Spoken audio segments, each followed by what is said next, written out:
History has once again been rewritten, and if you suspected that Caitlin Clark was the reason behind it, you'd be absolutely correct. Once again, she and the Indiana Fever have shattered another record, and this one might hit Angel Reese a little harder than the rest. The Indiana Fever is America's team. The haters, by the time this season is over, their heads are going to have exploded already. They're going to be so angry by the end of this WNBA season. It's going to be hilarious watching the daily meltdown. Just trying to give myself some grace because I know I'm not the player that I want to be just yet, but also kind of patting myself on the back, telling myself that I'm still doing great. This isn't just a lucky streak, a brief surge, or media exaggeration. The Indiana Fever has officially secured its place as the nation's favorite team. They're not just an emerging contender, not just improving, and certainly not just an underdog. They are the team of America. And this isn't just some narrative pushed by ESPN. These are undeniable facts, backed by hard data and packed arenas that make it impossible for the league to overlook them. It is no secret that the Indiana Fever are the most popular team in the WNBA. It is good for the entire WNBA. She just brings so much passion to the game, and look at all these people that just want to come and see her. This is great news for women's basketball, period. Caitlin Clark didn't enter the league to simply blend in. She arrived to shake things up. As she continues stacking up record after record, her skeptics are struggling to keep pace, throwing everything they have in an attempt to counteract reality. But here's the thing. Denial doesn't negate demand. The more people try to discredit her, the brighter Clark and the Fever shine. WNBA's attendance had a record-breaking high in 20 years with a total of 2.3 million fans attending games. You know what the increase was from 2024 to 2023 in attendance? 48%. That's massive. That's the Caitlin Clark effect. Phenomenon, yeah. If Caitlin Clark gets injured, it's over with. Tom. Every single one of you WNBA players, you better pray that Caitlin Clark doesn't get injured, because she's keeping your league afloat. Let's discuss the numbers. 41 out of 44 games being nationally televised isn't a coincidence in the schedule. It's an intentional move. Networks aren't taking wild guesses. They're capitalizing on an undeniable phenomenon. The recent news that 41 out of the 44 Indiana Fever games will be nationally televised. I do not think a lot of people are understanding just how big that is. That is something that the WNBA players, WNBA media, WNBA fans have been begging for so many years. Let's be real. Angel Reese and her squad aren't bringing in these numbers by themselves. The moment the Fever arrives, everything changes. Suddenly, they're on national television.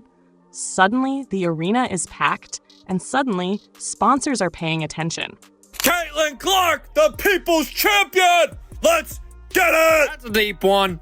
Bang! Just announced that Caitlin Clark and the Fever will be playing 41 of 44 games this year on national TV. Hey, come in and watch the other girl, right? Right? Bang! Teams are moving their games with the Fever to NBA arenas so they can sell more tickets. How about that? Bang! Angel Reese attempted a three this deep. I think she might dislocate her shoulder. Bang! You want some butter with that bread? Butter. Butter. Butter pecan! Bang! So while Reese is scrolling through Twitter, engaging with shady posts, she might want to acknowledge the fact that it's Clark who made the spotlight bright enough for her to step into. The New York Liberty and the Las Vegas Aces will face off 3 times, and every single one of those matchups will air on ABC and ESPN. Meanwhile, the Fever and the Chicago Sky will go head-to-head 5 times. Caitlin Clark and her revamped Fever squad are looking to build on their momentum. 6 different teams have had to switch venues just to accommodate the Indiana Fever's games because all these arenas are selling out. Let's not sugarcoat it. Caitlin Clark is carrying the WNBA's visibility like it's her personal luggage. Everyone recognizes it.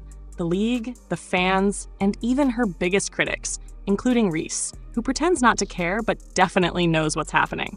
That's why nearly every game Clark plays in is airing worldwide. Whether people are diehard fans, vocal critics, or just tuning in out of sheer resentment, the outcome is the same. They're watching. Clark is the headliner, and at this point, this isn't just about basketball anymore. This is serious business. For years, the WNBA struggled to break into mainstream media, fighting to secure consistent viewership and financial stability. Then Caitlin Clark arrived and shattered that barrier with a step-back three-pointer. Some critics are still upset that Clark didn't play an unrivaled. They wanted her out, and they wanted her fans out as well. Meanwhile, Aja Wilson is considering sitting out for a higher salary. But while others are debating, the Indiana Fever is making sure Caitlin Clark's games are televised nationwide because everybody wants to watch her. This is the moment for players to prove they deserve more while also showing they can make the league profitable. This backlash? It's not really about basketball. It's not about fairness. It's about bruised egos and shattered illusions. Caitlin Clark has taken control of the WNBA, and some people just can't handle the fact that she did it without unnecessary drama, without gimmicks, and without waiting for the approval of the old guard. She didn't wait for her turn. She earned it. And instead of celebrating this moment, some would rather stir up controversy, hoping to tear it all down. Take a look at this report from Front Office Sports. 6 WNBA teams have relocated their games to bigger venues just to accommodate the Caitlin Clark phenomenon. The Atlanta Dream shifted 1 game to State Farm Arena. The Chicago Sky moved 2 games. The Connecticut Sun upgraded to TD Garden. The Dallas Wings booked American Airlines Center. The Las Vegas Aces relocated 1 game. The Washington Mystics adjusted 2 games. And guess what? It doesn't matter. No matter how many opinion pieces get written, no matter how many bitter remarks are made from the sidelines, the truth remains. Caitlin Clark is here. She isn't just changing the league, she's igniting it. The debate is over. The numbers speak for themselves. The receipts are printed. Clark isn't just another rising star. She's the star. The Indiana Fever? That's not just a team anymore. It's a movement. The packed arenas, the shattered viewership records, the sold-out jerseys, all of it traces back to Clark. The Fever is no longer an afterthought. They are the show. They're the league's biggest attraction. They're America's team. And all of this happened because one rookie walked into the league like she owned the place, then proved she absolutely does.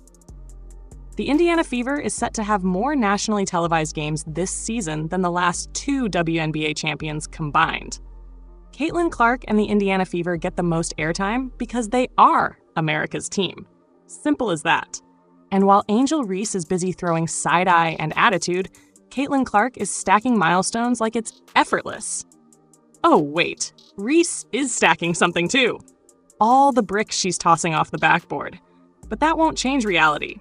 Clark is the one rewriting the script, dominating the headlines, and pulling the WNBA into its golden age, whether the old school players like it or not.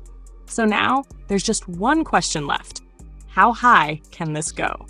Because if Caitlin Clark's rookie season is just the starting point, we might be witnessing the greatest era in WNBA history. Get ready. This ride is just beginning. Are you excited for the new season? Drop your thoughts in the comments. Like, subscribe, and turn on notifications so you never miss out. Click on the video on the screen, and we'll see you in the next one.